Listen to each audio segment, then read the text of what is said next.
വിവാദ പരാമർശവുമായി മുസ്ലിം സാമുദായിക സംഘടനയായ സമസ്തയുടെ യുവജന വിഭാഗം നേതാവ്. വിദ്യാഭ്യാസ രംഗത്ത് മലബാറിനോട് അവഗണന തുടരുമ്പോൾ മലബാർ സംസ്ഥാനം വേണമെന്ന് ആരെങ്കിലും ആവശ്യപ്പെട്ടാൽ തെറ്റ് പറയാനാവില്ലെന്ന് സുന്നി യുവജന സംഘം സംസ്ഥാന സെക്രട്ടറി മുസ്തഫ മുണ്ടുപാറ പറഞ്ഞു.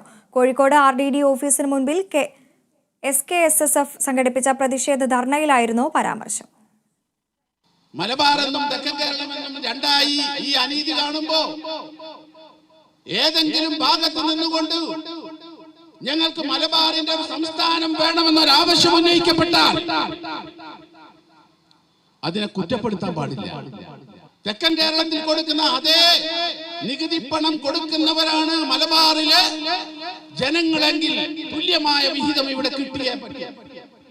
അതൊരു വിഘടനവാദമാണെന്നൊന്നും പറയുന്നതിൽ അർത്ഥമില്ല. മലബാറിലോ സംസ്ഥാനം വന്നാൽ എന്താ സംഭവിക്കാൻ പോകുന്നത്?